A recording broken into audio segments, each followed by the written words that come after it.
Boa tarde e a paz do Senhor para todos. Nós vamos iniciar fazendo a leitura no livro do Gênesis, capítulo 1, versículo 31 e capítulo 2, versículo 1. Só estes dois versículos. Leiamos então. Capítulo 1, versículo 31. E viu Deus tudo quanto tinha feito, e eis que era muito bom. E foi a tarde e a manhã, o dia sexto. Capítulo 2, versículo 1. Assim, os céus e a terra e todo o seu exército foram acabados. Vamos curvar nossas cabeças e fazer uma rápida reflexão. Pai Santo que estás nos céus, mais uma vez estamos aqui, neste lugar, Senhor, diante da Câmara, para levar esta aula aos polos, aos teus servos que estão aí em sala de aula. Ajude-nos, Senhor, tanto este que fala, quanto aqueles que escutam, Senhor, como também esta empresa, para que toda a transmissão seja feita, para que o teu nome seja glorificado. Também te peço uma bênção especial pelo ministério da tua igreja, o pastor presidente e aqueles que trabalham com ele. Também a direção da escola teológica, na pessoa da doutora Ana Cláudia, e do evangelista Nadjaco Saraiva. Amém. Por favor, Tatiana. Boa tarde, professor. Boa tarde a todos. Sejam bem-vindos a essa tarde de aula. Quero lembrar que qualquer dúvida que vocês tenham, vocês podem mandar aqui para a gente, que eu vou estar repassando ao professor. Em certos momentos ele fará uma parada e eu lerei as perguntas, as dúvidas. Então podemos dar início. Nós vamos para a aula 2, está aqui os objetivos dessa aula de número 2. Estudar sobre o princípio da criação e estudar sobre a queda do homem e a chamada de Abraão. O conteúdo são 6 tópicos, ou 6 pontos. Temos como conteúdo o título do livro do Gênesis, propósitos do livro do Gênesis, o assunto e o conteúdo do livro do Gênesis, o relato bíblico e a ciência moderna, a idade da terra. Ponto 5, a criação e a queda do homem. E o ponto 6, a chamada de Abraão. Primeiro ponto, o título do livro do Gênesis. O nome Gênesis vem da Septuaginta e significa princípio, origem ou nascimento. Como vocês já deram introdução à Bíblia, vocês sabem que o texto hebraico de Gênesis a Malaquias foi traduzido para o grego, que é a Bíblia Septuaginta, e estes nomes que são dados aqui vêm desta Bíblia Septuaginta. Os hebreus chamavam o livro de Gênesis de no princípio, pois designava os livros da lei conforme sua primeira frase, palavra ou frase que diz: no princípio criou Deus os céus e a terra. Daí o termo do livro Gênesis é no princípio, começo. O ponto 2 diz propósitos do livro do Gênesis. Letra A. Gênesis é a introdução de toda a Bíblia, pois conta sobre a criação, sobre o homem, o pecado e a redenção e Israel. Nele estão o começo das grandes doutrinas bíblicas. Todas as doutrinas bíblicas têm seu início, o seu começo, o seu ponto inicial no livro do Gênesis.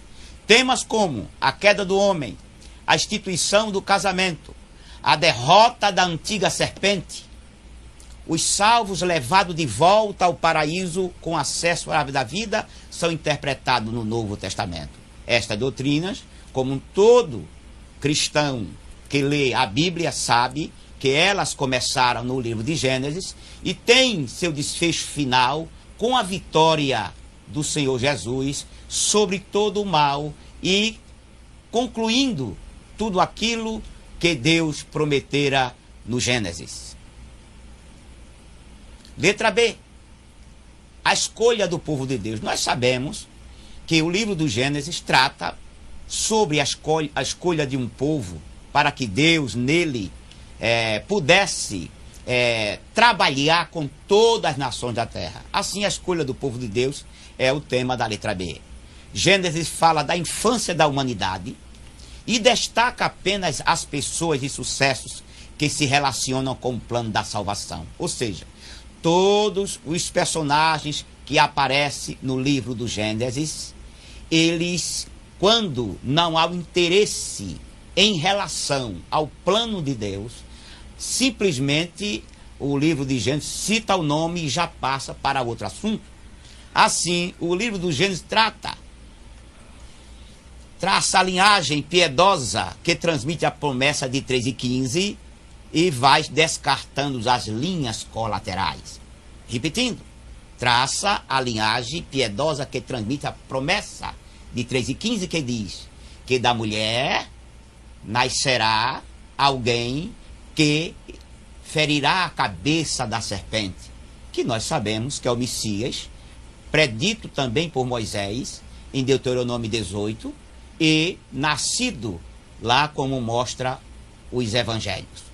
A história do homem vai se restringindo ou se afunilando até chegar em Abraão.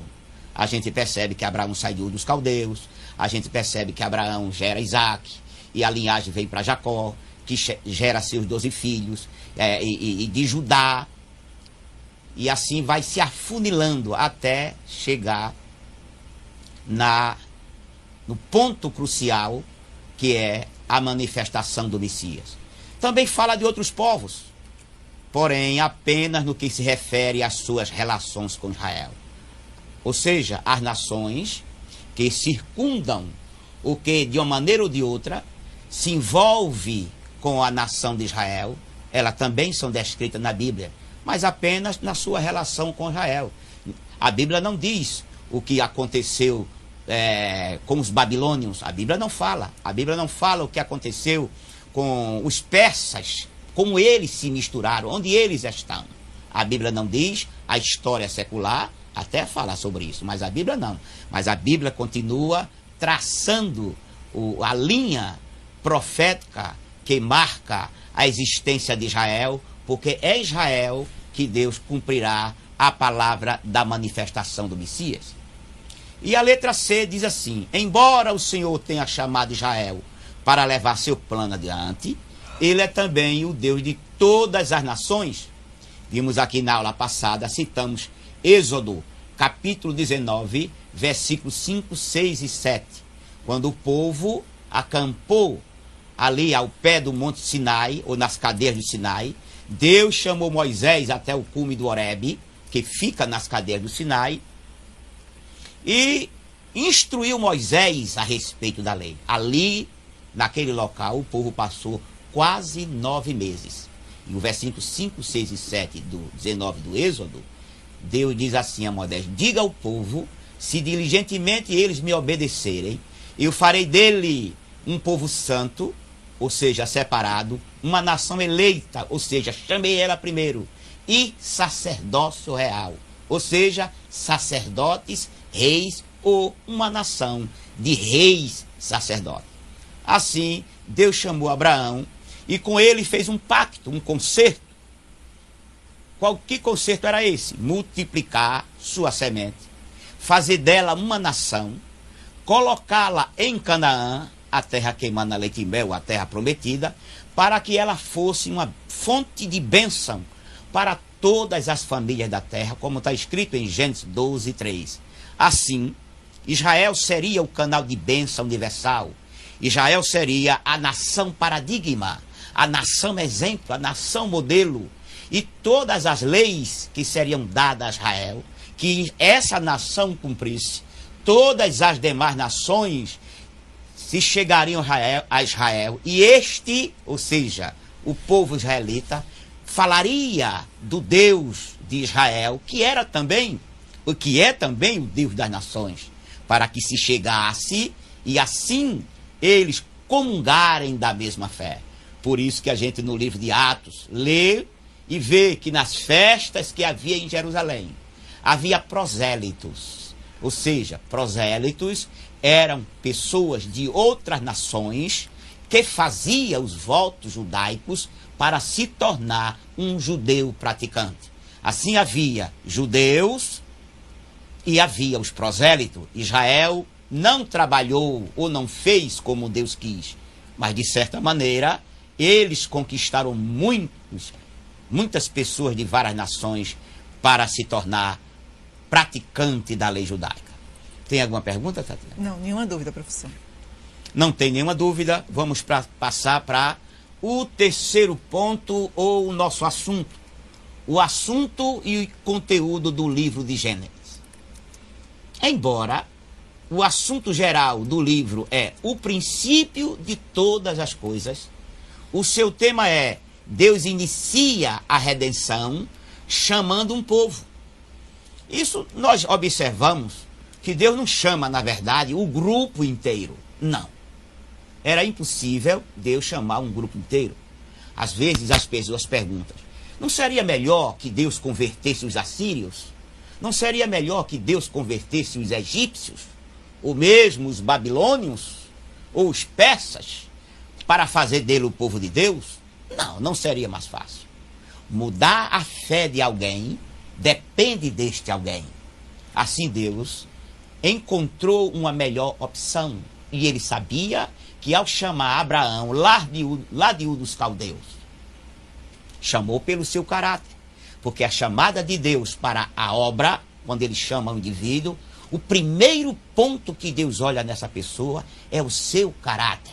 Se no coração do indivíduo há um desejo de fazer aquilo que é justo, fazer aquilo que é correto. Assim Deus chamou Abraão, e Abraão fez promessa. Abraão veio, gerou Isaac, como já falamos, depois gerou a Jacó, e quando ele gerou a Jacó, nós sabemos que Jacó foi pai de 12 homens e de uma moça. E esses 12 homens foram morar no Egito, e ali receberam um pedaço de terra junto ao delta do Nilo, e esses 12 homens formaram as 12 tribos de Israel, que são Ruben, Gade e Aser, Zebulon, Dan e Naphtali, Judá e Issacar, Simeão e Levi, José e Benjamim. Tempos depois, já na saída do Egito, como veremos certamente na próxima aula, Deus chamou a tribo de Levi para fazer uma tribo sacerdotal e pegou a tribo de José, dividiu em duas. Logo, dentre as 12 tribos de Israel, José foi dividido em duas, Efraim e Manassés. E a tribo de Levi ficou sendo uma tribo que não tinha uma faixa de terra propriamente dita como as outras tribos. E assim Levi ficou sendo a nação sacerdotal. Assim, este povo, que a princípio lá no Egito não tinha nenhuma lei escrita, nenhum dogma ou doutrina dito por Deus para ele, mas somente o conhecimento oral que veio desde Adão, tinha a ideia e a certeza de que havia um Deus, um único Deus, ou seja, havia um pensamento monoteísta. Assim, ficou bem melhor de Deus trabalhar. Por quê? Trabalhar com um povo que tinha a mente de um único Deus e lhe dar leis seria bem melhor do que chegar um povo que era politeísta, que adorava vários deuses, tirar esses deuses da sua mente e colocar apenas um Deus, seria dificultoso. Daí, Deus inicia a redenção de Israel, não, da humanidade, chamando um povo, a nação de Israel. O conteúdo do Gênesis vai da criação até o estabelecimento de Israel. Ou seja, o livro de Gênesis, ele para na nação de Israel. Ou melhor, até o estabelecimento da nação de Israel no Egito. E divide-se em duas secções, ou seções. A história primitiva, que é a história da criação, do dilúvio e da dispersão dos povos, formando as nações através da confusão das línguas, e a seção da era patriarcal, que começa em Abraão, Isaac, Jacó, seus 12 filhos, inclusive José, do capítulo 12 ao capítulo 50, onde se fala dos antepassados do povo de Israel. Letra B. Em Gênesis, capítulo 2, versículo 4. a 25, Deus é revelado como um ser pessoal. Ser pessoal é um Deus chegado. É o único Deus na história de todas as nações, ou na religião de todas as nações. É o único Deus que é um Deus pessoal, um Deus que fala com o povo. Moisés diz no capítulo 4 de Deuteronômio que não existe um Deus tão chegado como o nosso, que fala com seu povo boca a boca. Assim, Deus é revelado como um ser pessoal. E emprega-se o título Yahvé Elohim, que significa Senhor Deus. Versículo 4 do capítulo 2. O nome Yahvé revela que Deus é eterno e tem existência em si mesmo. Ou seja, ele existe por si mesmo. Êxodo 3 e 14. E que ele é o Deus do pacto, ou seja, Deus do concerto, que fez com Abraão, fez com Isaac, fez com Jacó, fez com Davi, fez com a nação de Israel, tanto para impondo leis para que obedecessem, se não obedecerem, seriam castigados, mas se obedecessem, seriam abençoados. Não obedeceram, Deus fez um outro pacto, o pacto palestínico, o chamado Pacto de Canaã, que o povo, no final da história, voltaria a ocupar a terra. Por isso é Deus do pacto do concerto. E também o pacto da nova aliança, que foi começado com Jesus, que na igreja estão tanto gentios como judeus, e no final, quando Cristo vir em glória, Zacarias 12:10, ele derramará sobre a nação de Israel o espírito de graça, e depois o espírito de súplica, de graça, para que eles entendam, eles se aquietem, eles aceitem o sofrimento que estão passando e entendam que vem de Deus. Aí então o Senhor Jesus lhe dará o espírito de súplica e eles clamarão e o Senhor Jesus os livrará da mão do anticristo. Também é o Deus da graça, favor dado, não merecido, e da misericórdia, que significa sofre os problemas com alguém. Porque a palavra misericórdia vem de duas palavras, miseri ou miséria, e cardia, coração.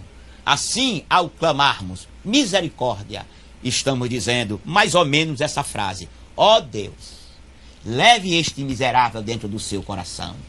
Ou melhor, sofra a dor do meu sofrimento. Sinta a miséria porque eu estou passando. Não foi assim que o cego lá em Jericó, o Bartimeu, se não me falha a memória, no capítulo 10, versículo 46 e 47, disse: Jesus, filho de Davi, tenha misericórdia de mim. Ou seja, sinta esta minha miséria e faça alguma coisa. Tem alguma pergunta? Ainda não, professor. Não tem nenhuma pergunta? Nenhuma dúvida. Ou estão entendendo tudo, ou estou falando muito complicado. Viu? Letra C. A criação do universo. Gênesis, capítulo 1, versículo 1 ao 25. Este assunto que vou ler agora é um assunto polêmico, é complexo. É possível, diz aqui a lâmina, que Gênesis 1:1 diga que Deus criou a matéria em um só ato. Ou seja, Deus disse, faça-se. Aí criou-se tudo que existe. Tudo que existe foi criado num só ato. Mas não com a perfeição que tem. Vou tornar a ler. É possível que Gênesis 1:1, que diz, no princípio criou Deus os céus e a terra, diga que Deus criou a matéria em um só ato. O vocábulo bara, traduzido por criou, se usa em conexão juntamente com a atividade, com a ação de Deus, e significa criar do nada, ou criar algo novo, ou inédito, ou fazer surgir do nada, ou chamar do nada. Assim, quando Deus criou a matéria, criou tudo isto que temos notícia, inclusive o globo Terra e os demais planetas do universo, Deus tenha feito isso com uma só palavra. Criou, chamou essas coisas à existência.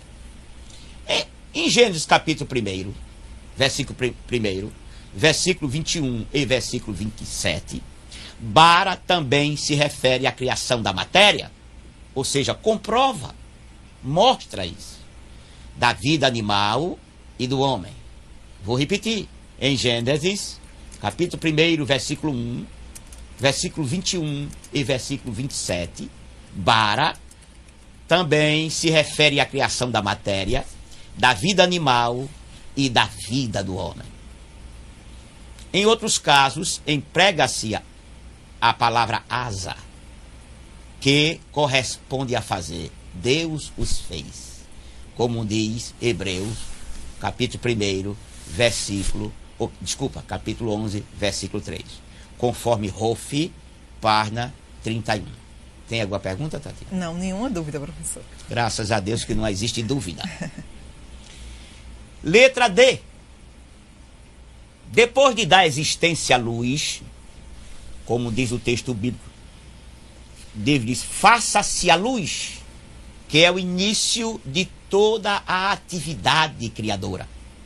O Senhor fez o dia e a noite, versículo 5, distinguiu, separou a atmosfera da litosfera. O que é a atmosfera? É o ar. E o que é litosfera? A crosta terrestre. Parece-nos que o ar, o vapor, estava colado ou ligado, colado não seria uma palavra boa, mas ligado junto à crosta terrestre. Então a Terra era um bloco de um planeta coberto de gases. Daí a atmosfera, os gases, e a litosfera, a Terra. Então Deus separou, mandou, ordenou que o ar subisse e que a Terra permanecesse. Então separou a Terra dos mares. Veja que foi um trabalho que exigiu, uma metodologia. Ele criou a matéria, e essa matéria já veio com todos os ingredientes que Deus necessitava para fazer este planeta que temos. Então, ele separou a atmosfera, que é o ar, da crosta terrestre.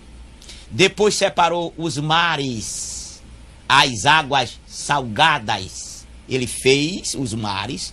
Certamente dizem alguns que Deus teve que afundar algumas partes da terra para que as águas que estavam espalhadas sobre a terra pudessem ser contidas naqueles abismos profundos. E se sabe que a terra contém 72% da existência da terra é só água, só mar. Então, se a terra estava coberta de água também, e era preciso separar a terra da água, Deus fez o quê? Ele fez os abismos, e estas águas correram para esses lugares aprofundados, esses profundos abismos, vales. Daí se formou os mares. Quando se formou o mar, essas águas escorreram para esses locais, se formou a terra seca. Diga-se de passagem, é algo extraordinário. Depois, ele criou os luminares, né? Criou o sol, criou a lua e criou as estrelas. Está em Gênesis 1:16. Depois que ele criou, que fez tudo aquilo que o planeta precisava para existir, que precisava da luz, e à noite o povo teria que descansar. Isso tudo está no projeto de Deus. Aí ele fez o sol, que é um astro iluminado. O sol existe a luz. Depois ele fez o astro que receberia a luz do sol e serviria para a noite, apenas para dar uma tênue claridade para que as pessoas não andassem na escuridão, que é a lua. E fez as estrelas para também complementar essa claridade no céu estrelado sem nuvem. Também criou os animais, todos os animais que existem, foi Deus que criou. Criou os peixes. E diz a Bíblia que isto era bom. Deus disse que isto era bom. Por que era bom? Era bom para Deus ou era bom para nós? Ora, se era bom para Deus, também é muito bom para nós.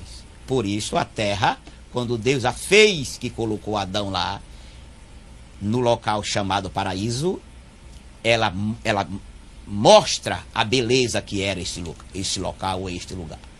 Tem alguma pergunta? Temos sim, do Paulo de Vitória, o aluno Cleoberdan. Professor, como à luz da Bíblia podemos explicar a expansão do homem e as diferenças idiomáticas?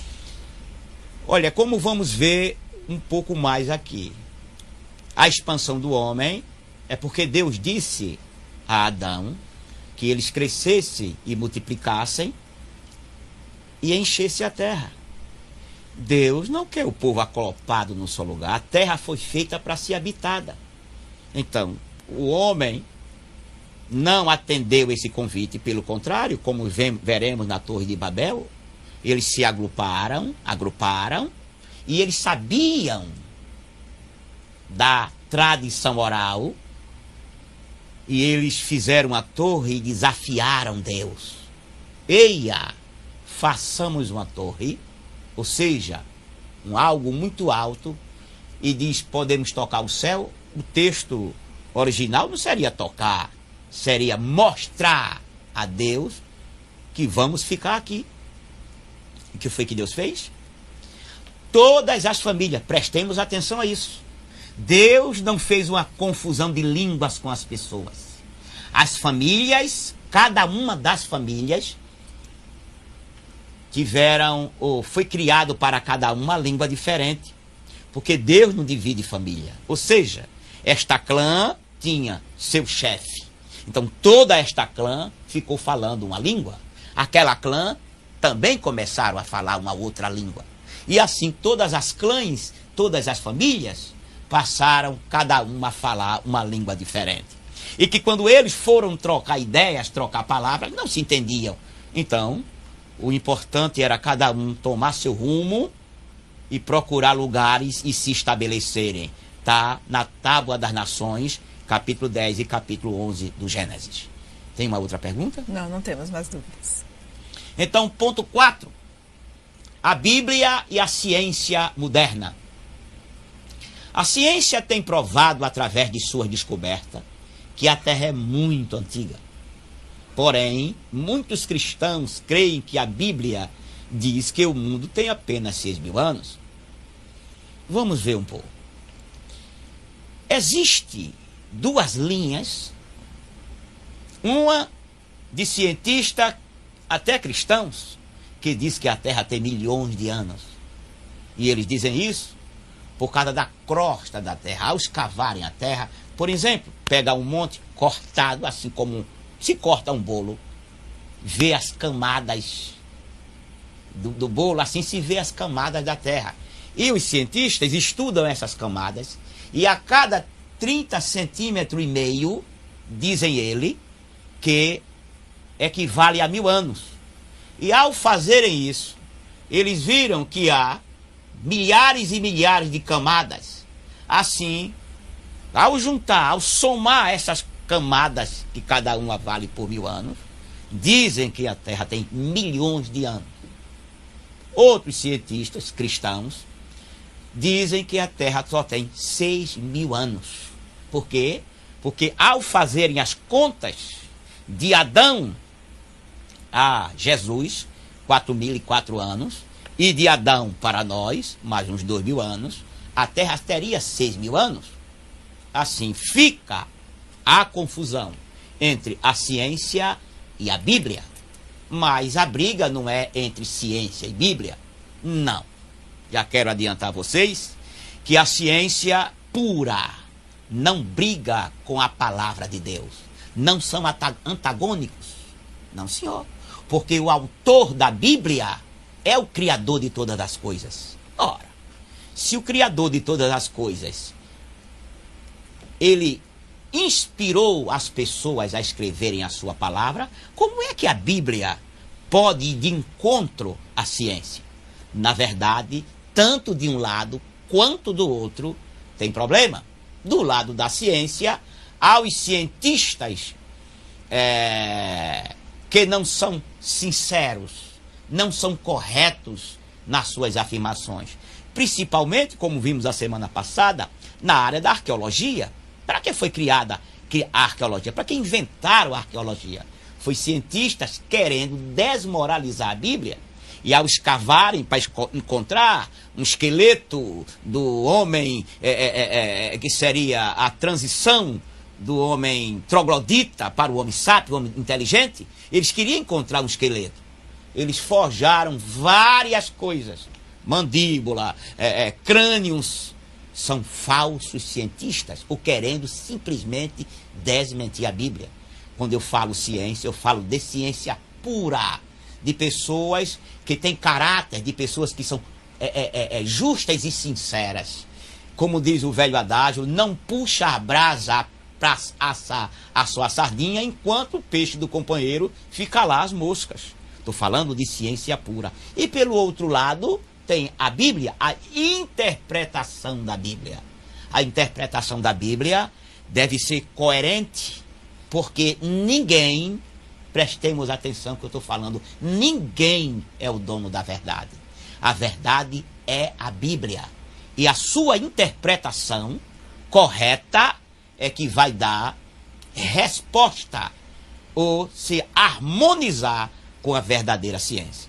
Assim, continuando, a leitura diz: os mais coerentes estudiosos da Bíblia creem que o problema não está tanto nas contradições entre a Escritura e a ciência, ou seja, entre a ciência e a Bíblia, mas entre a ciência enganadora e a má interpretação da Bíblia. Novamente trago aqui o exemplo de Josué e o sol. Quando Josué, naquela batalha contra seus inimigos, ele simplesmente precisava que o dia alongasse. E Josué, como todas as pessoas, pensava que a terra onde ele estava era o centro. Isso faz parte do próprio homem, pensar que onde ele está é o centro das coisas. Se eu estou aqui no centro de Recife e você está aí em Petrolina, eu falo para alguém: a Petrolina é muito longe. Mas você que está em Petrolina vai dizer o quê? Ah, Recife é muito longe. Porque você diz o local de acordo com onde você está. Você pensa, qualquer pessoa pensa, que o centro, na verdade, começa onde está ele. Assim Josué pensava que o centro do universo era a terra onde ele estava. Daí ele disse que o sol para. É daqui para lá, não de lá para cá. Aí Josué disse: para sol, detente lua. O que Josué queria? Que o sol parasse de verdade? Na cabeça dele era isso. Mas na verdade ele queria que o dia alongasse, que o dia ficasse mais extenso, para que o sol não viesse a se pôr e os seus inimigos fugissem. Daí precisava de luz para vencer. E se o sol parasse, haveria uma claridade mais intensa. Mas o sol não poderia parar. Então, Deus não fez o que Josué pediu, ou seja, parar o sol. Deus fez o que Josué precisava. Isto é, o dia se alongar. Assim, a Bíblia interpretada coerentemente à luz da própria Bíblia e a ciência pura, elas se coadunam, são coerentes, se harmonizam, repetindo, porque o autor da Bíblia é o Criador de todas as coisas.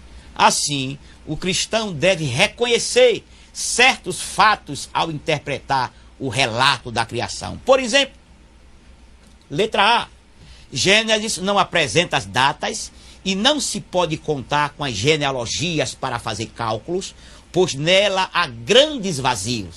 Ou seja, se nós começarmos a somar as idades dos personagens bíblicos, nós vamos ver que tem problemas, há diferenças. Assim, nós não podemos contar com as datas que está escrito na Bíblia, da genealogia das famílias, porque elas não vão bater. Vai ter lacunas, vai ter brechas que nós não sabemos como preencher. Letra B. A Bíblia dá poucos detalhes sobre a criação. Porque embora a Bíblia contenha ciência, a Bíblia não dá aula de ciência, não mostra, não esmiuça a ciência. Para os irmãos terem uma ideia, quando o rei Ezequias ficou doente, E Isaías foi lá, mandou-se fazer o emplastro e colocou sobre a enfermidade e ele ficou curado. A gente sabe disso. Mas cadê a bula desse remédio? Isaías não escreveu, faça o emplastro com tal material, com tal planta, com tal semente, com tal suco ou sumo de qualquer planta. Não, não veio a bula para a Bíblia, simplesmente que fez. Então a Bíblia, ela é um livro que dá pouco detalhe sobre a criação. Assim, Gênesis 1 foi escrito não tanto para descrever o processo da criação, como se deu a criação, mas para mostrar sua causa e o propósito, ou seja, para mostrar qual a causa da criação e o propósito da criação. Letra C. A revelação de Deus a Moisés foi dada em conceitos compreensíveis aos homens daquela época, e não em termos científicos tão comuns à nossa época. Só uma ilustraçãozinha. Quando a gente olha para os livros de Levítico, a gente vê que Deus manda Moisés colocar assim na lei. Se uma casa der lepra, por que o termo da lepra? Porque o povo não conhecia os fungos. Porque uma casa feita em cima de um pântano ou de um rio, a umidade sobe, cria nas paredes da casa um fungo. Tanto pode ser esverdeado, como pode ser amarelado ou escuro. E aquilo ali é prejudicial à saúde.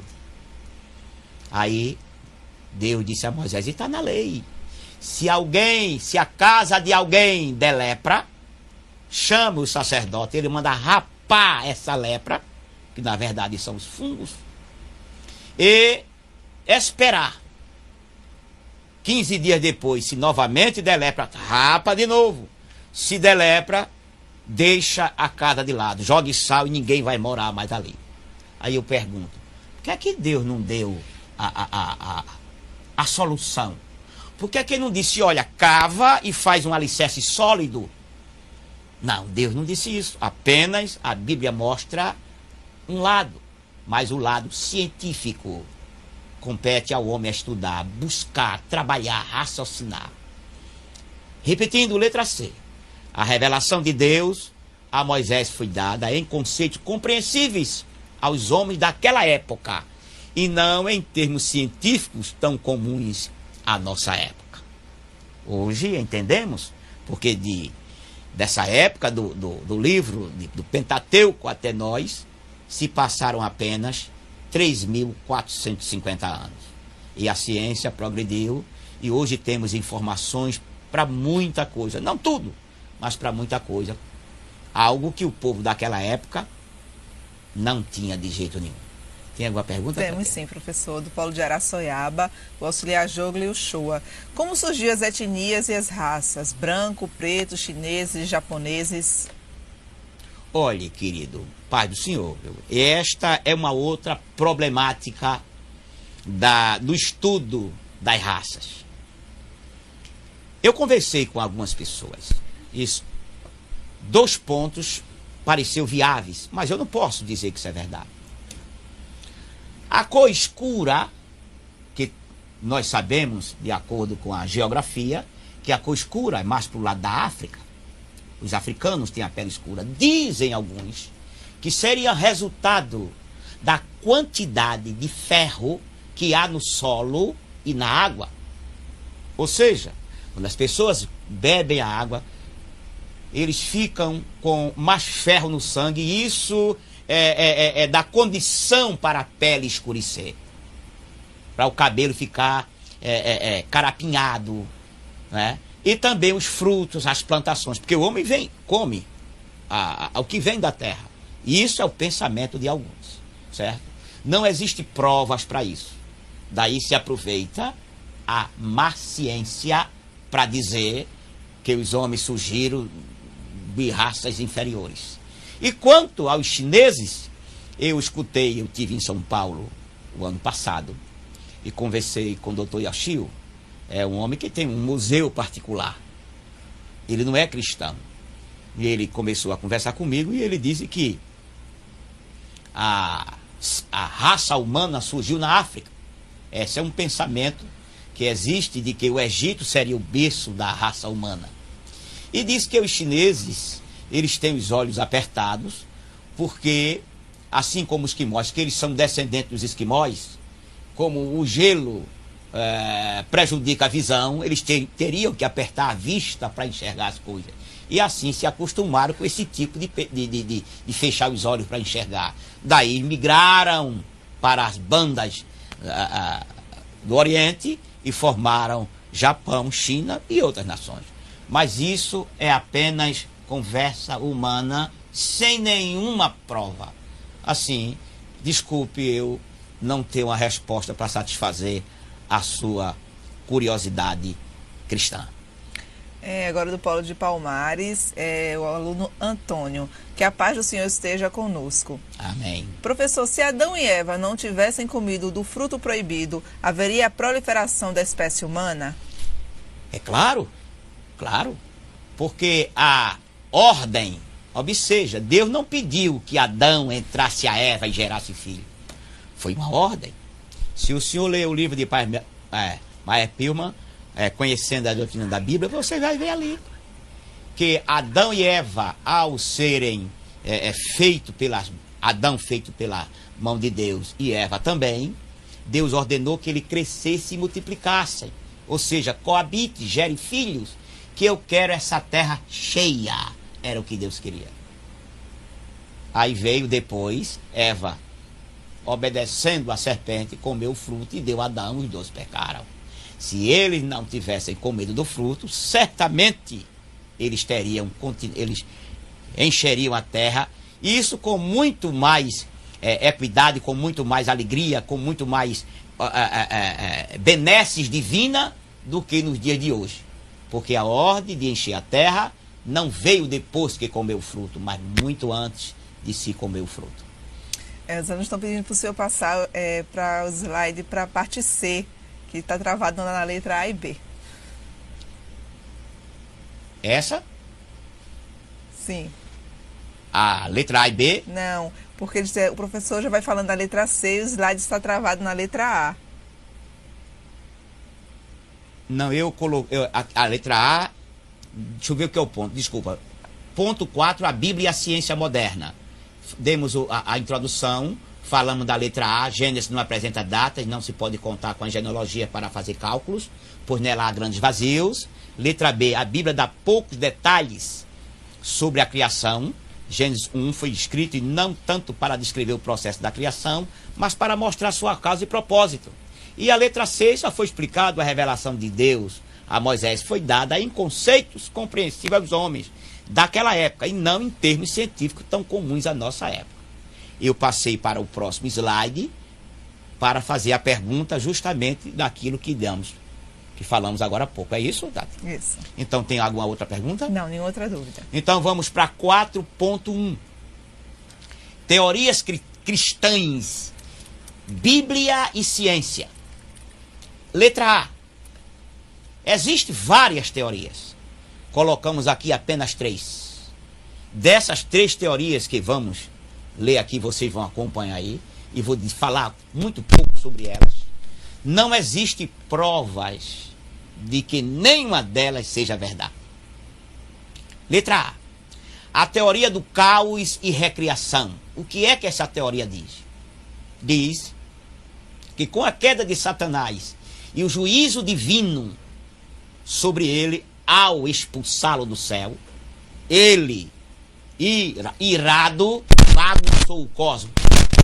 Sucedeu um caos universal entre Gênesis, capítulo 1, versículo 1 e capítulo 1, versículo 2. Ou seja, entre o versículo 1 e 2 de Gênesis, quando diz que a terra era sem forma e vazia e o Espírito de Deus pairava sobre as águas. Essa é a teoria do caos da recriação, quando diz que há um espaço de milhões de anos entre o versículo 1 do capítulo 1 de Gênesis e o versículo 2 do capítulo 1 de Gênesis.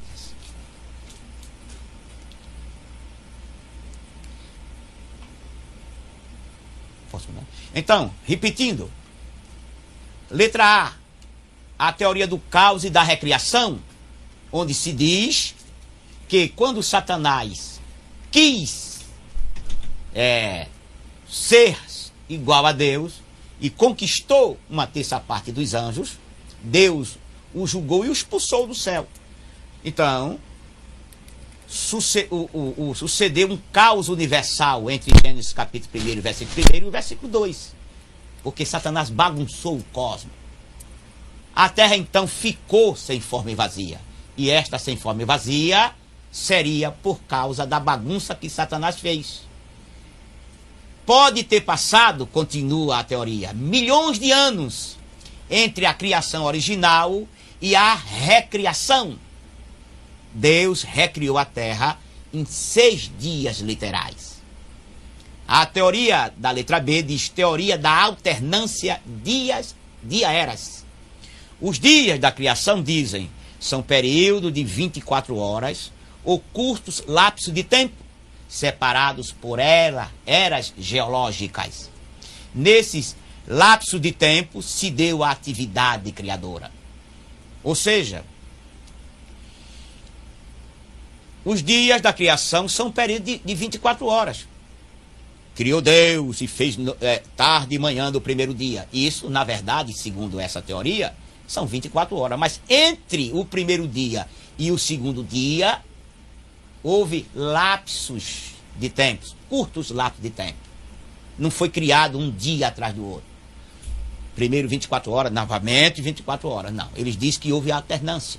Criou-se, passou 24 horas, houve um lapso de tempo, como se Deus não quisesse criar naquele momento, deixou passar um tempo, depois tornou a fazer a criação seria o segundo dia. Primeiro ato da criação, primeiro dia, segundo ato da criação, segundo dia, e o intervalo haveria um espaço de tempo. Nesses lapsos de tempo é que Deus se deu à atividade criadora. E a letra C, que é a teoria da criação progressiva. Os dias representam períodos em um lapso de tempo indefinido, em que a Bíblia não diz qual a duração de cada dia da criação. O termo dia, segundo a teoria, nem sempre se refere a um período de 24 horas. Seu uso em Gênesis 2 e 4, que diz, no dia em que o Senhor Deus fez a terra, pode referir-se a um período de tempo curto ou extenso, em que se faz certa atividade. Como os irmãos estão vendo aí, o termo dia nem sempre se refere a um período de 24 horas, mas a um espaço de tempo. E esse espaço de tempo pode ter sido 24 horas, 24 minutos, ou 24 segundos, ou 24 mil anos, ou 24 milhões de anos. Então, ele não define o tempo, essa teoria não define que tempo ou o significado desses dias, ou esses 6 dias em que Deus criou os céus e a terra. Temos aqui muitas dúvidas. O Paulo de Vitória, o aluno Joaquim. Professor, qual a melhor resposta para a teoria do Big Bang? Olhe, a melhor resposta para a teoria do Big Bang é a Bíblia. Como falamos, com uma só palavra, Deus criou toda a matéria existente e trabalhou essas matérias existentes a partir do primeiro, segundo, terceiro, quarto, quinto e sexto dia. Essa história do Big Bang, né, o grande estrondo que existiu a matéria, houve uma explosão e vários pedaços de meteoritos se espalharam pelo universo. Isso é uma teoria, mas muito difícil de se crer por eles mesmos. Tudo eles fazem para desmentir a Bíblia. Enquanto eles trabalham com teoria, nosso Deus mandou simplesmente Moisés escrever. O querido irmão vê que Deus, ele não pede a Moisés, olha Moisés, eu vou dizer umas coisas aqui que vai parecer absurda, mas por favor Moisés, escreva aí que eu estou falando a verdade. Deus não disse isso. Simplesmente Deus disse a Moisés, escreva, e Moisés escreveu assim: no princípio criou Deus os céus e a terra. Assim, temos que crer naquilo que está exarado na Bíblia. Do Paulo de Garanhuns, auxiliar Gessé. Quantos filhos Adão e Eva tiveram? Alguns teólogos afirmam que eles tiveram 70 filhos. Isso é verdade? Olha, querido, não há provas da quantidade de filhos de Adão e Eva.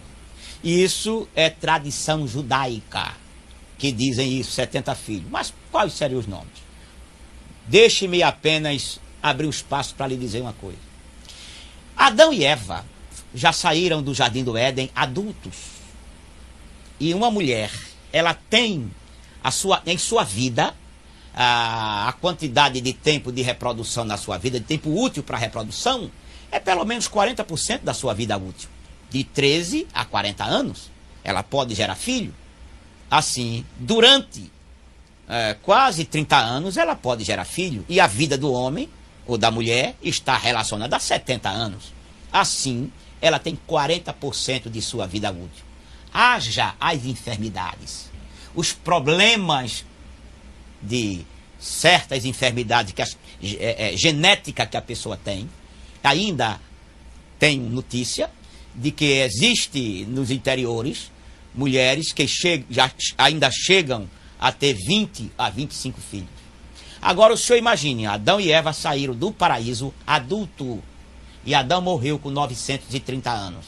Certamente Eva, sua mulher, se morreu com 800 anos e eles eram um casal feito pela mão de Deus.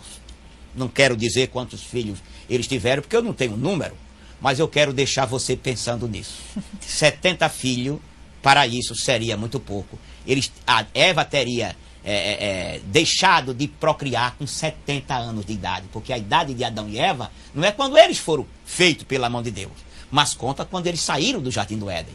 Assim, se tiveram 70 filhos, um filho por ano, com 70 anos de idade, eles deixaram de gerar filho. E a Bíblia diz que Caim matou Abel, era mais ou menos 100 anos de idade por aí, e depois Eva ainda gerou filho. Assim, a gente percebe que Eva, com uma centena de anos, ainda gerava filho. Do Paulo de Palmares, o presbítero Edésio. Em Gênesis 4:15, e pôs o Senhor um sinal em Caim. Que sinal foi esse que Deus colocou em Caim? O senhor pode comentar sobre isso? Olha, até que a gente pode comentar, mas também eu não posso dizer que sinal seria esse. Como nós temos damos aula, né, e já estou na Tia Débia há 20 anos, essas perguntas sempre surgem. E a gente vai para quem responde a Bíblia.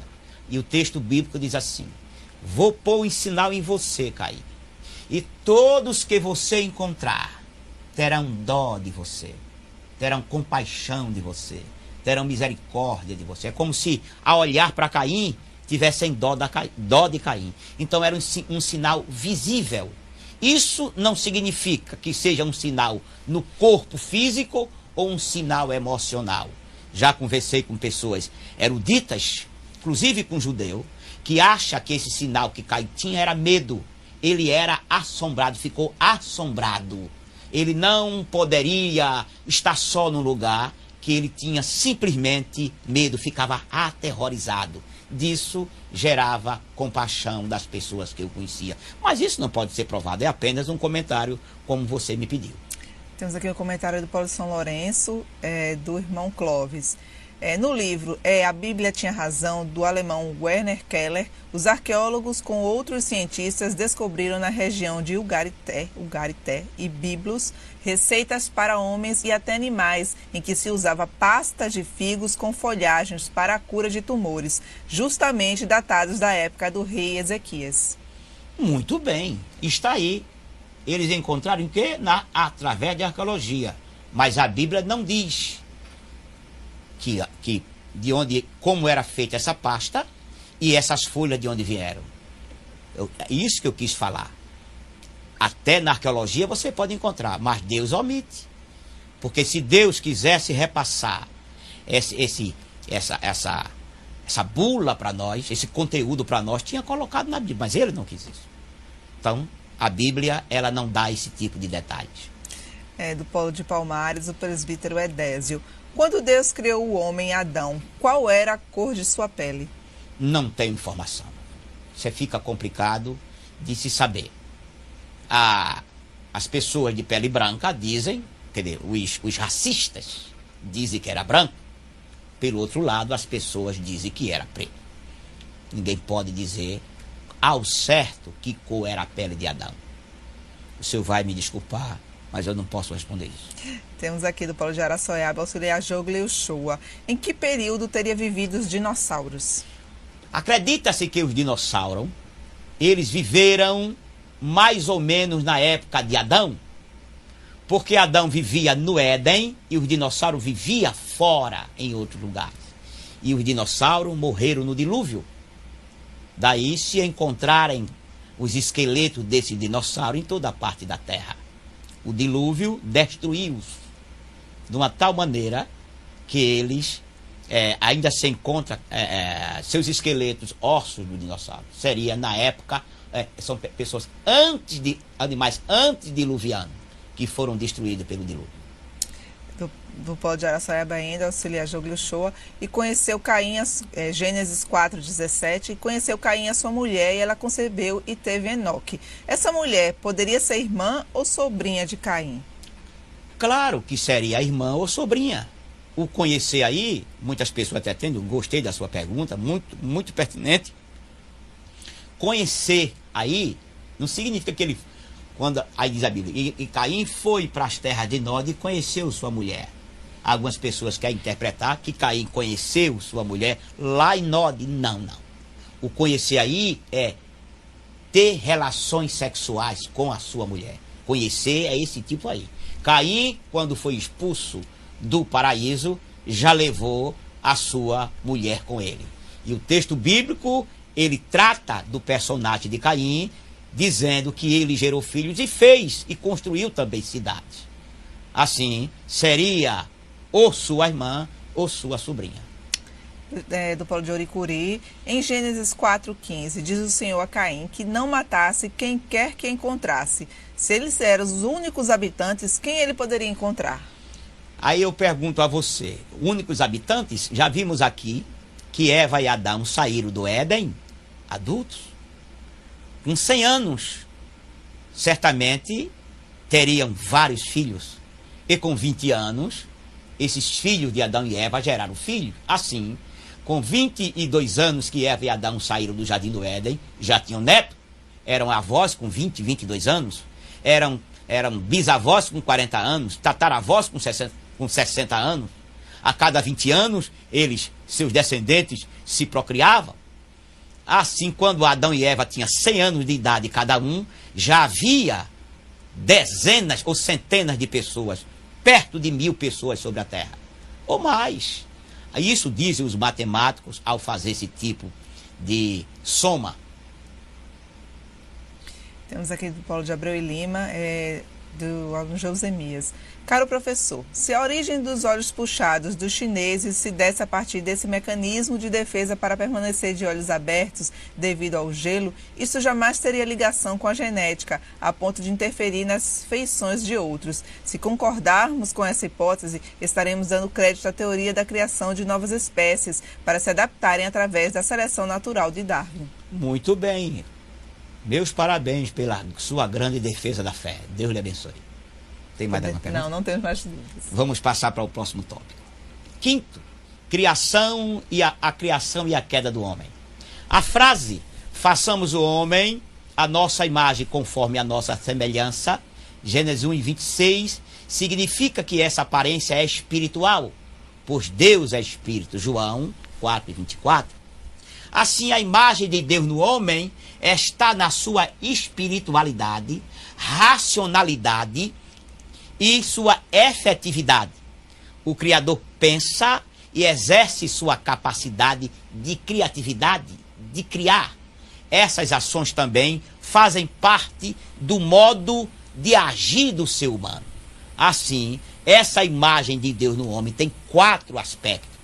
Primeiro, só o homem tem um espírito imortal, por meio do qual pode ter comunhão com Deus. Isso, então, é imagem de Deus no homem. O homem não é obrigado a obedecer aos seus instintos, como os animais, pois é um ser moral, tem livre-arbítrio e consciência.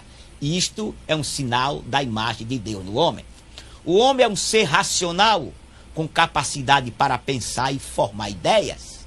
É um ponto, reflete a imagem de Deus no homem.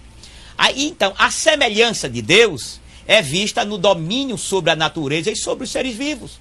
Porque o homem, embora caído, ele ainda exerce certo domínio sobre a natureza e sobre os demais seres vivos. A queda e as consequências dela, né? O propósito de Satanás foi fazer o homem pecar e assim atrapalhar o projeto divino para a humanidade. Usou uma serpente, nós conhecemos essa história, para propor o pecado a Eva e direcionou essa proposta a certas áreas da estrutura humana. Aí diz o texto bíblico: então, vendo a mulher que aquela árvore era boa para se comer e agradável aos olhos e árvore desejável para dar entendimento, tomou do seu fruto e comeu, e deu ao seu marido, e ele comeu. Vamos ver. As consequências foram terríveis, e seus efeitos estão espalhados por todos os povos que habitam a terra, e dentro de cada ser humano que existe. Ou seja, o mal que foi gerado com a queda de Adão e Eva, nós temos visto espalhado por toda a terra. Todos os instintos do homem foi pervertido. Foi pervertido o instinto do domínio. O homem, às vezes, quer ser grande e quer dominar todos. Pervertido o instinto de comer. Ele come tanto que adoece, é a glutonaria. Pervertido o instinto da procriação, chama-se perversão sexual. Pervertido o instinto da aquisição, porque Deus plantou um jardim no Éden e deu para Adão cuidar. Perverteu o instinto da aquisição, está aí o roubo e a cobiça. E perverteu o instinto da autopreservação, quando Deus disse a Adão: ali está da árvore, se você comer daquela árvore, certamente você morrerá. Deus estava colocando em Adão e Eva o instinto da preservação da vida. Quando comeram do fruto, esses instintos ficaram pervertidos, que é o pecado, a tendência delinquente que domina o homem. Por isso, todo o pecado da humanidade está espalhado visivelmente entre as pessoas, mas de onde é que ele brota?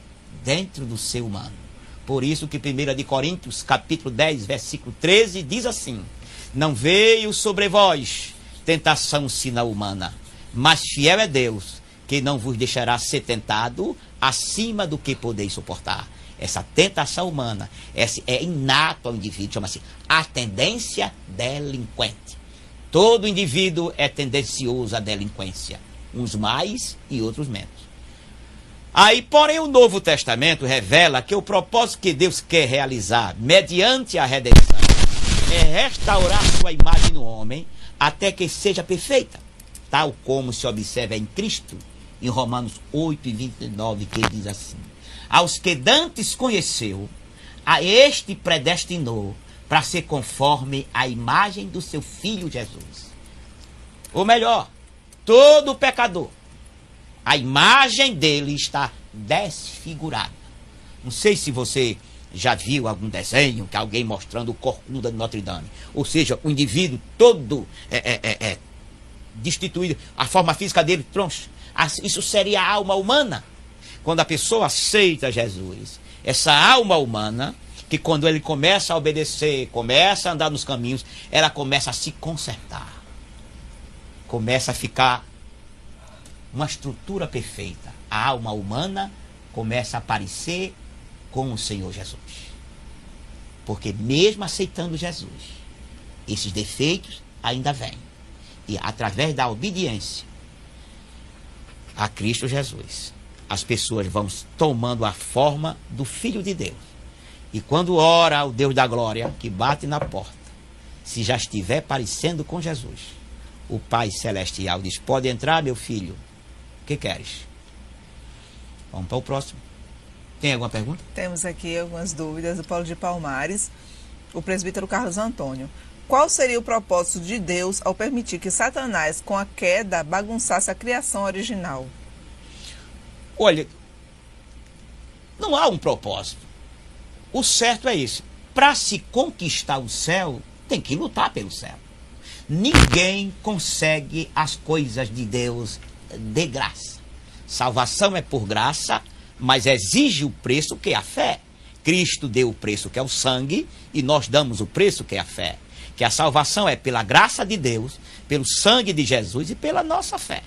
Assim, todas as pessoas que desejarem o céu têm que mostrar isso no comportamento. Os anjos, antes de serem tentados, eram anjos. Mas depois que veio a tentação, os que caíram se tornaram anjos caídos e os que ficaram no céu se tornaram santos separados. Adão e Eva também foram tentados e não permaneceram. Nós, os crentes, somos tentados todos os dias e resistimos. Isso significa perseverança. Assim, todo e qualquer um que quiser morar no céu, almejar o céu, tem que passar pela prova da tentação. Porque não é tentação de Deus, tentação satânica, com a permissão de Deus. Porque Deus, ele prova ao homem. O mundo traz tribulação ao homem. E Satanás traz tentação ao homem. Do Polo de Salgueiro, o diácono Redival. Professor, quem eram os filhos de Deus e os filhos dos homens em Gênesis 6:2? Ao lermos Gênesis capítulo 6, versículo 1 em diante, a gente vai ver que os filhos de Deus entraram a filha dos homens. Segundo a linha mais coerente, mais ortodoxa, esse filho de Deus era a descendência de Abel. E a filha dos homens, a descendência de Caim. Os descendentes de Abel, homens santos, com a mente aberta. Os descendentes de Caim, homens perversos ou mulheres perversas, dados à guerra. Por isso que a gente vê que eles eram varões de fama, homens poderosos. Não tem nada a ver com anjos que coabitaram com as mulheres. Não tem nada a ver. Descendência, filho de Deus, seria a linhagem de Abel. Desculpa, de Sete. E a filha dos homens, a linhagem de Caim. Filho de Deus, filho dos homens. Do Polo de Cabrobó, auxiliar Aimar. Professor, quero que o senhor explique por que na geração de Sete para Enos começou a invocar o Senhor. Gênesis 4:26. Muito bem. Se você perceber na Bíblia, Adão foi feito a quê? A imagem de Deus. Quando Adão foi feito à imagem de Deus, Adão e Eva pecaram. Então, perderam a imagem de Deus. Quando nasceu Sete, Caim matou Abel, nasceu Sete. Pode ler na Bíblia que Sete tem a imagem de Adão. A imagem caída de Adão. Mas Sete foi dado como bênção. E a justiça brotou no coração de Sete. E como prêmio, acredito eu, pela tristeza de Adão e Eva, de ver um filho se tornar homicida matando um outro filho, Sete foi dado como um prêmio. E Sete tinha um coração voltado. E ele decidiu servir ao Senhor melhor, acredito eu, do que Abel fazia. Daí começou a se invocar. Ele certamente deve ter sido um patriarca, um homem que chamou a atenção dos seus companheiros, da sua família, dos seus irmãos, para servir melhor a Deus. Ele marcou esse tempo. Eu quero avisar os tutores que às 13h10 eu vou estar abrindo a chamada para ser marcada a presença dos alunos, às 13h10. Do Polo de Araçoiaba, auxiliar Joglio Shoa. Deus é misericordioso, portanto, existe possibilidade de Satanás se arrepender e isso acontecendo modificaria o plano original de Deus? Primeiro, Satanás jamais se arrepende.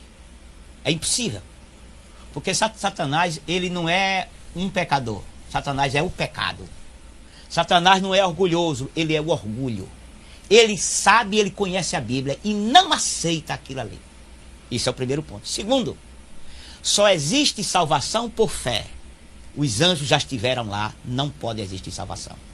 Terceiro, a salvação é dada por uma pessoa que foi Jesus, que tomou a forma humana. Como o homem veio de um só tronco, a salvação, a morte de um homem, abriu salvação para quem quer que seja. Mas para os anjos, Deus, o Senhor Jesus, teria que tomar a forma de cada anjo que caiu e morrer por este anjo. Se caiu 1 milhão de anjos, Jesus teria que fazer a encarnação 1 milhão de vezes para aparecer com aquele anjo, o indivíduo, e morrer por ele. Daí, isso tudo é impossível de acontecer. Amém? Deixe-me falar o ponto seguinte, o dilúvio. Em várias nações há tradições sobre um grande dilúvio, com detalhes sobre a destruição da humanidade, exceto uma família que escapou num barco. O dilúvio deixou uma marca ou uma impressão indelével na memória da raça humana, e que as tradições, por mais corrompidas que estejam, apontam para o fato de que houve um dilúvio sobre a terra. Todas as nações do mundo têm uma história a contar. Todas elas. A sua cultura, sempre existe alguém que escapou num barco, que a terra foi destruída por água.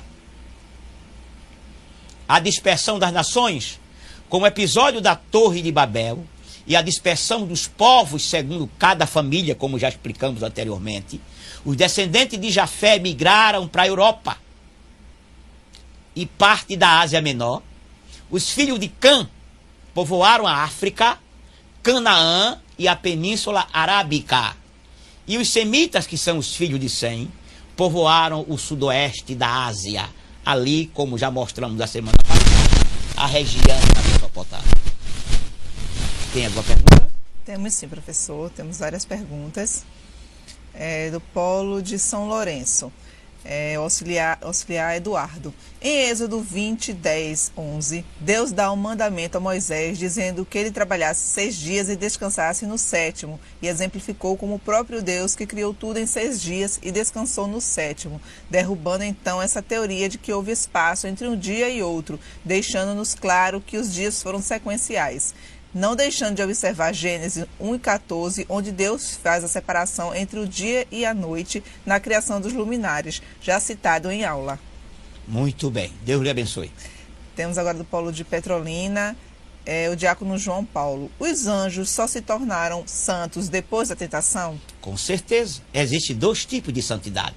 Santidade posicional e santidade progressiva. O que é santidade posicional é quando a pessoa está num lugar separado para algo parar.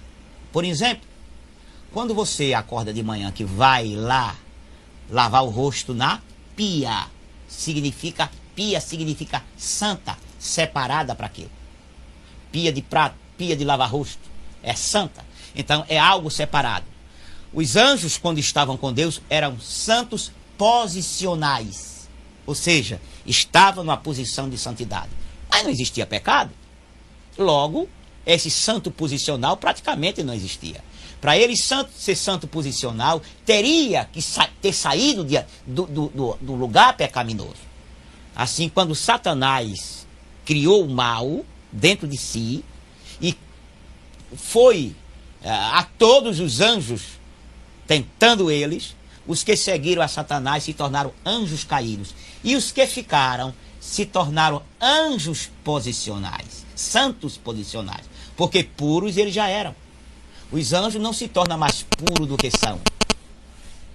Mas escolheram a posição de santificação, de estar do lado de Deus. Voltando para nós. Quando eu e você aceitou Jesus como Salvador, nos tornamos santos posicionais. E a santificação progressiva é essa luta que a gente busca cada dia que passa. Orar, jejuar e se abster do mal. Chama-se santidade progressiva ou santidade posicional. A chamada já está aberta e vai ficar aberta durante 40 minutos. Do Polo de Palmares, o presbítero Edson. A paz do Senhor Jesus. Amém. Após o pecado, Deus disse à mulher: multiplicarei as dores do parto. A mulher já teria tido filho sem dores? Há 2 grupos que dividem esse pensamento. Alguns grupos dizem que Adão, antes do pecado, gerou filhos. E outros grupos dizem que só vieram filhos depois do pecado. Até hoje não se conseguiu provar qual dos 2 lados tem razão. O grupo que diz que ela teve filhos antes do pecado tem como prova esse texto bíblico. com fortes dores parirás. Ou aumentarei grandemente a tua conceição. Ou a tua gravidez. Isso não quer dizer que ela ficou grávida antes. Os melhores experts na língua hebraica não provam isso. Assim, esse é mais um pensamento que fica em aberto. Mas está perto da gente saber disso, né? Quando Jesus arrebatar a igreja, a gente fica sabendo isso lá em cima, completamente. Tatiana, deixa eu ir mais adiante, porque o horário está... Ok. A chamada de Abraão. Eu acho gostoso esse assunto aqui. Gênesis capítulo 11, versículo 1 a 25 e o capítulo 8. Diz assim: Abraão saiu de Ur dos Caldeus, Gênesis capítulo 11, versículo 31, e andou de Ur dos Caldeus até Harã, 965 quilômetros. Andou 650 quilômetros de Harã a Canaã, até Siquém, 50 quilômetros ao norte de Jerusalém. Depois saiu de Siquém, andou 32 quilômetros e armou suas tendas entre Ai e Betel. Gênesis 12 e 8. Em seguida, desceu em direção ao deserto de Negev. Gênesis 12 e 9. E como ali havia fome, foi para o Egito. Gênesis 12 e 10. Cerca de 500 quilômetros de Canaã. Ou seja, Abraão saiu de Ur dos Caldeus para Harã, 965 quilômetros. Saiu de Harã para Canaã, 650 quilômetros. Depois foi para o Egito, 500 quilômetros. E depois voltou, mais 500 quilômetros. Assim, para Abraão se firmar em Canaã, teve que andar ao todo 2.500 e poucos quilômetros. Novamente, voltou a Betel. Gênesis 13 e 3. Ali houve uma contenda entre os pastores de gado de Abraão e os pastores de gado de Ló. Então Abraão foi habitar em Manre, junto a Hebrom, a 35 quilômetros de Jerusalém. Por esse tempo, Ló e muitos outros foram feitos cativos. A história daqueles reis. Então Abraão foi e libertou os prisioneiros. Gênesis 14, 1 a 17. Depois nasceu Ismael, gerado da egípcia Agar. Gênesis 16, 1 a 4. Então Abraão, pai dos hebreus, foi morar em Gerar. Ali onde Abraão morou muitos anos, lhe nasce Isaque, lá em Gerar, terra dos filisteus. Assim, de Berseba, nome dado por causa do pacto entre Abimeleque e Abraão, Gênesis 21, 28 a 31, Abraão levou Isaque para ser imolado numa viagem de 80 quilômetros até o Monte Moriá, onde foi construído por Salomão o Templo de Jerusalém. Quando Sara morreu, eles moravam em Kiriat Arba, em Hebrom. Abraão morreu aos 175 anos e foi sepultado junto a Sara. Gênesis 25, 7 a 10. Em Gênesis 25, 19, começa a história de Isaque e Jacó, até o capítulo 36 e 43 de Gênesis. De Gênesis 37 até o capítulo 50, discorre a história de José. Nós temos aqui a rota das peregrinações de Abraão. Os irmãos veem aqui, olha, a eles aqui, Ur dos Caldeus, eles caminharam até Harã, 965 quilômetros. Depois vieram para Canaã, 650 quilômetros. Desceram para o Egito, 500 quilômetros. Voltou para Canaã, mais 500 quilômetros. Assim, a rota que Abraão fez foi uma rota longa. Juntando os quilômetros, dá justamente 2.500 quilômetros. Para finalizar nossa aula, nós vimos a semana passada, eu esqueci de mostrar a atividade que é feita, foi passada para vocês num questionário. Esse questionário que você tem em mãos, que está no e-mail de vocês, ele vale 6 pontos. Então foi postado a semana passada e penso que vocês devem entregar de hoje a 8 para nota. Vale 6 pontos. São 12 perguntas, vale 6 pontos, tá certo?